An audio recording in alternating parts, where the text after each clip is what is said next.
Hello.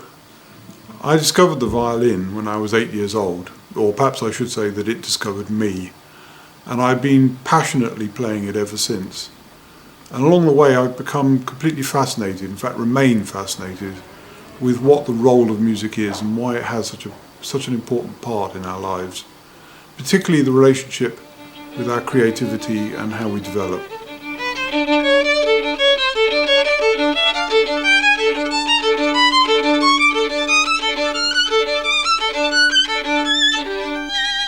Of course, one of the really big questions is just exactly how does music begin to affect us, and what is the actual function of it?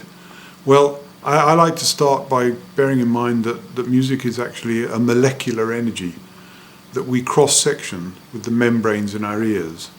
And this next piece of film is a wonderful representation of that by Dr. Hans Jenny, who devoted his life to filming the energy of sound across membranes.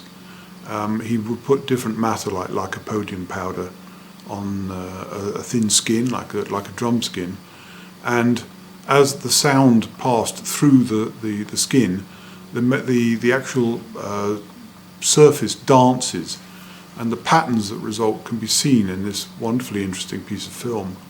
Ironically, I've had to take the soundtrack out because they didn't actually play the pitches that were creating the patterns, but actually they're all pure tones, that is single notes. And as you see, when you come to the perfect fifth, the resulting pattern is something quite remarkable. So that gives us a glimpse into the physics and physicality of music and our response to it. But what about our actual personal, individual responses to music? Well, in actual fact, what recent research has shown very clearly is that we're musically conscious from even before birth.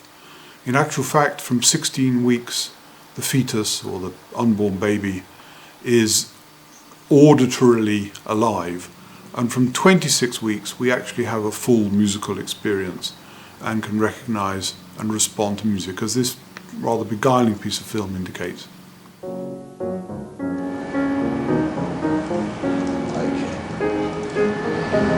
Let's see if this baby appreciates good music. Got a suspicion this baby's actually might have slowed its heart rate down slightly. Can you feel any movements? No, I'm afraid not. No? Can you see the face there?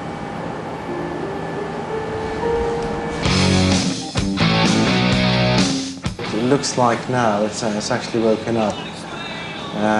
It's moving its arms around. And definitely some more movement. Looks like rock music has woken him up.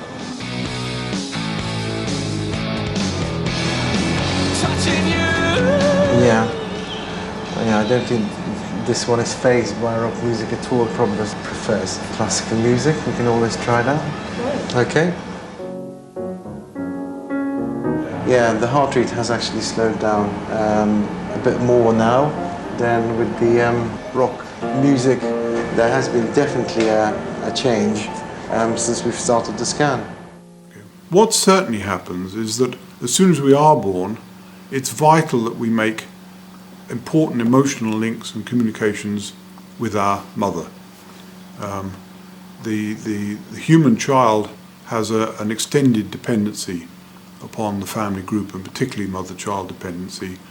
And researchers such as Professor Paul Robertson have shown very elegantly that all the non-verbal or pre-verbal communication of gesture and prosody, that is all the sort of little goo-goo-goos and gagas that we are all moved as human beings to make when we're faced with a newborn baby, all of those are actually structured around surprisingly musical phraseologies.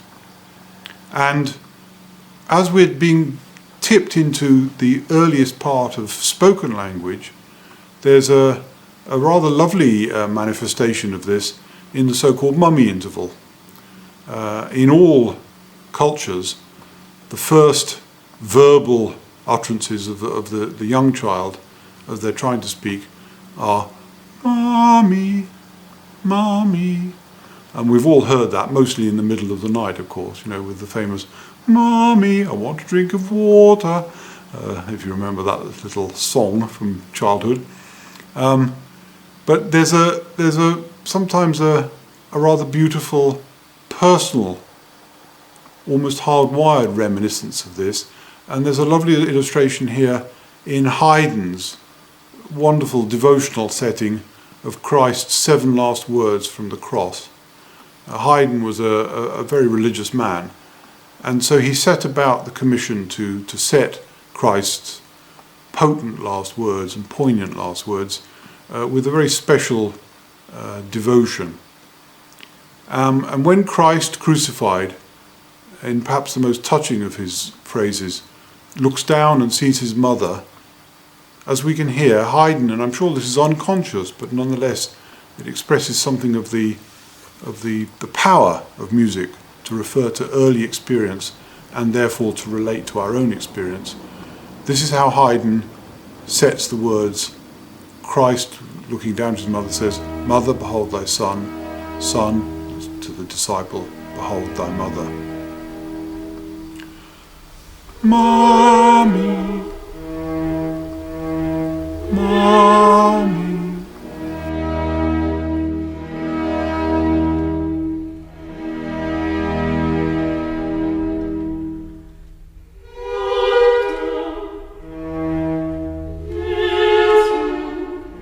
Now, just as Haydn made this referral, personal referral to his earliest, or our earliest musicality and the relationship of mother and baby, many composers, I've come to believe, actually make unconscious reference to, within their music, to exactly that key developmental stage, particularly when they're seeking to touch us most poignantly. There's a wonderful example here that my old friend Jack Brymer, the clarinetist, used to refer to. Unfortunately, we were able to capture it on film with him, of Brahms. Brahms, in his valedictory last work, the clarinet quintet, suddenly, just in this magic moment, steps back to his own childhood, a very difficult childhood.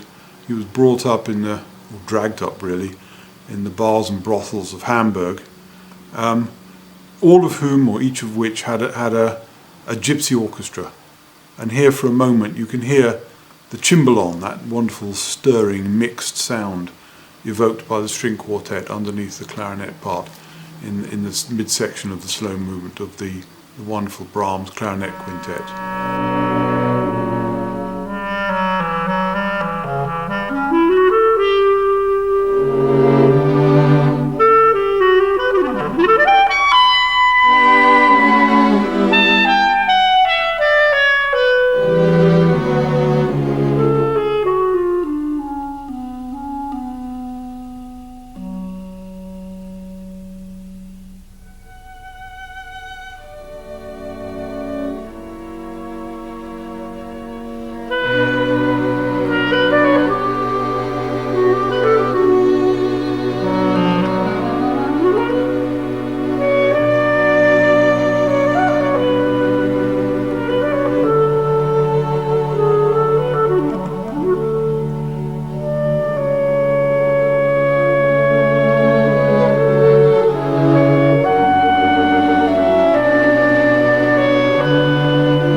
Now, I know a number of you are interested, as I am, in the role of music for a child who's got difficulties in their development and upbringing.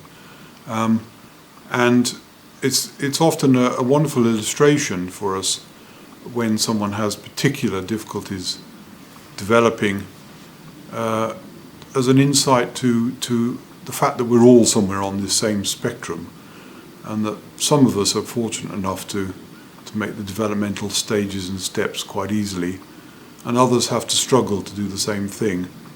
This example is with a young autistic lad who I interviewed, Tony de Blois, a savant, that is, with extraordinary, in this case, musical talents, but with severe limitations in his other communication and developmental skills, and language skills not very well developed either. Tony was actually born brain damaged after a difficult birth, and born blind, and very often blind children are the ones who show extreme musical ability. And his mother, just before the section you're going to see, describes very touchingly how at the age of 2 he still wasn't sitting up, and in desperation she bought a little keyboard, little electronic keyboard, and placed it by his side and led his hands over and over again to touch the keys. And finally he made that sort of big breakthrough and realized that his movement, his hand movement, could actually elicit a stimulus from the outside world. And being autistic, once he caught on to this, he was frankly banging the keyboard for 23 or 24 hours a day. And his mum was standing in the kitchen one day washing up, and suddenly the most extraordinary thing happened. There was a silence in the next room, first time for some weeks. And then to her amazement, she heard her son Tony picking out the first few notes of Twinkle, Twinkle, Little Star. And since then he's developed and continued to develop with extraordinary musical gifts, but with the same communication limitations of other autistic individuals. When I started taking Suzuki piano lessons, and there was this book called Beginner Piano, right? Beginning Piano, right? Yeah. It has all these pieces like when I was a kid, I learned that. I learned Happy Farmer. And what about language skill at that time? His language skills, he was very repetitive in his speech, very typical autistic behaviors, the parroting behaviors. He'd pronoun reversal, he'd say, do you want a drink of water instead of I want a drink of water. The rocking behaviors like he does now. Tony actually has very poor fine motor coordination. Really? And so the way that the body learns is from inside to out and top to bottom. So that for the finger skills to work, you have to get the large muscles up here going, and then here, then your wrist, then your finger skills. So I had done some just basic testing on Tony and found out that he couldn't do things like using a hairbrush, using a blow dryer, brushing his teeth, and all of those skills, when you think about them, are all wrist skills.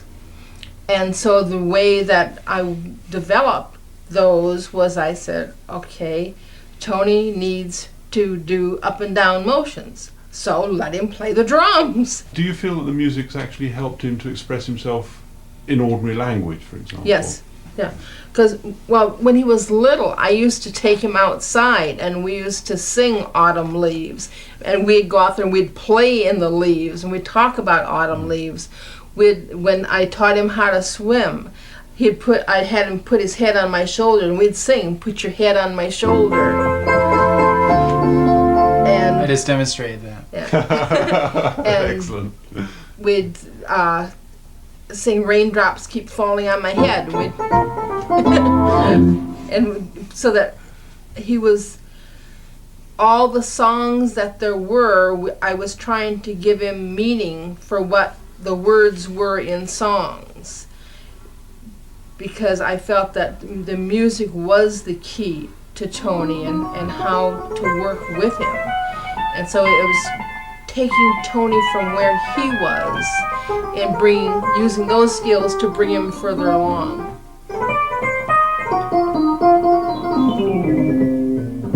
You pick up all your music pretty well, though. Yeah, I do. Yeah. Now, why is it so easy for you?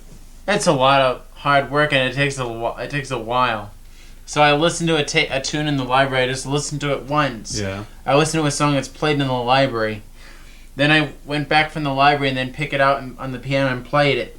How do you feel inside yourself now? Sometimes I feel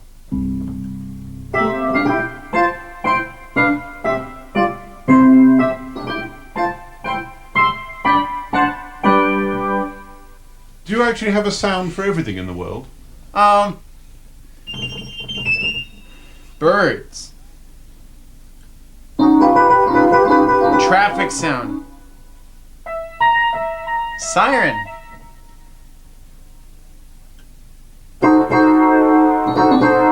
Train. That's beautiful. And do you like making other people feel what you're feeling as well? Oh, sometimes.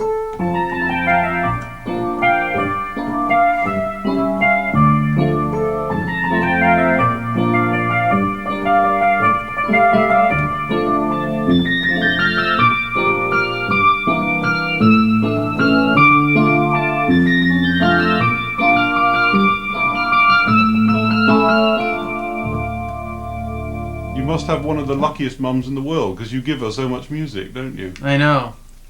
I've got a really hard question for you, Tony. Is there anything that you couldn't say in music? No.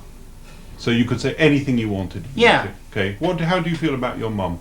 I feel happy. Yeah. How does that sound? Great. Could you play it?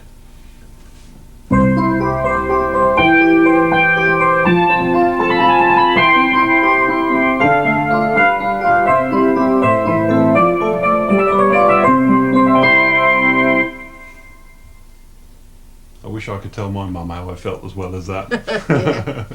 It's beautiful. One of the really remarkable things about that piece of film is that, as you know, the kind of classical description of autism, until recently certainly, has always included the idea that the autistic individual has difficulties either recognizing or communicating emotional signals. So for Tony to be able to recall that mother-baby bonding and through the language of Twinkle Twinkle is very precious. And as you would have picked up, his mum is certainly entirely convinced that his language acuity has been supported massively through the use of music. I think that's probably true in our learning generally. There is an extraordinary and ancient alliance between spoken language and the language of music. My hero, Mendelssohn, beautifully, brilliantly indeed, remarked that part of the fascination of music is that it's too precise to express in words. A wonderful phrase, and one that I think our culture is now at last being able to tackle through the different discipline of science. There's an increasing body of contemporary research which supports the idea that music plays a completely significant and key role in the development of communication skills generally, including the development of language skills. And the brain research around this is quite fascinating. But there's an area which our culture is not yet quite so alert to, which is exactly how do we, as it were, communicate with ourselves as well as with others. The young man we're going to see now has a history of violence, particularly interestingly enough, when music has been played at him, as it were. But here we can actually see him discovering what it's like to be the instrument, to be the player. He's been put in this fascinating technology, the sound beam, which actually are standing waves that as you break the wave, your gestures drive a synthesizer so that you can actually play a virtual instrument. I really thoroughly recommend it to any of you who want a really lovely and creative experience. And as you can see, he's beginning, and through this sequence of film, he actually comes alive by discovering his own innate musicality and ability, and most powerfully, his ability to listen.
So just to recapitulate for a moment, we've seen how extraordinarily early in our own personal development music enters, and what a key role it plays in our ability to communicate and understand others and ourselves, how it underwrites and underpins our language acuity, and how it can actually support, through being a different modality, our development of other skills, important skills like language. We've also seen that it can help us if we have damage or limitation in our development. But I'd now like to just finish with a very beautiful sequence that shows how powerful this is in terms of social identity and coherence. This is a piece of film taken by friends of mine during the siege of Sarajevo. They were smuggled in under the airport in the tunnel and followed some young teenage girls as they tried to live a life through that savage and horrible bombing that was taking place for 18 months or more. And midway through the film, they offered to take the cameraman, as they say, to our place, and our place is a kind of underground club. In order to get to this club, they have to cross a road, which is how the film begins. And I should explain to you that the sound that we hear is not cars backfiring, but snipers actually shooting to kill them. So everyone who's reached that club has actually had to make that terrifying road crossing. And of course, what it invites us all to ask ourselves is, if faced with something that was literally a matter of our own life and death, what would we risk our lives for? And the answer, I think, is really very important. Chetniks are there across the river. We can go just walking because snipers are shooting all the time, and now we have to run. Now. Now. All right, I am going to go last. Okay.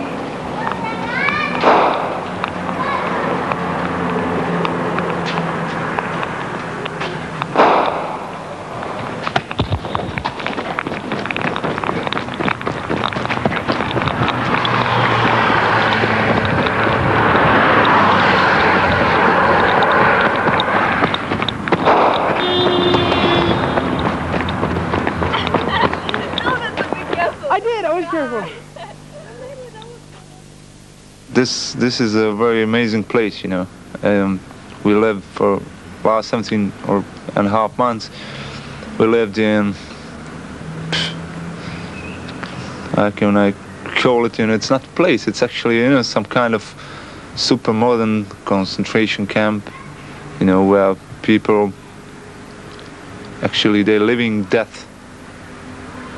You understand me? They're actually not living next to death or with the death, they're living death.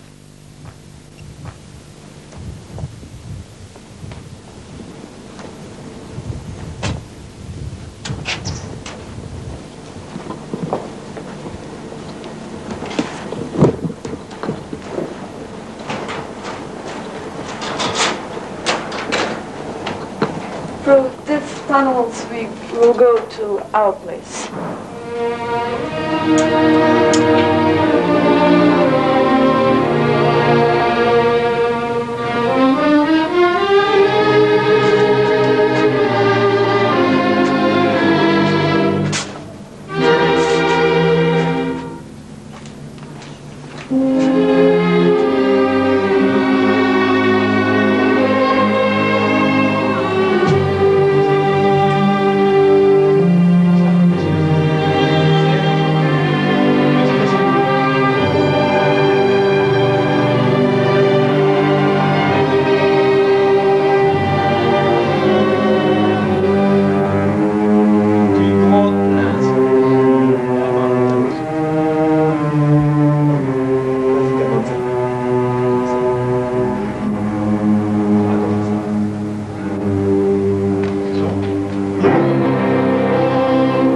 Helmut.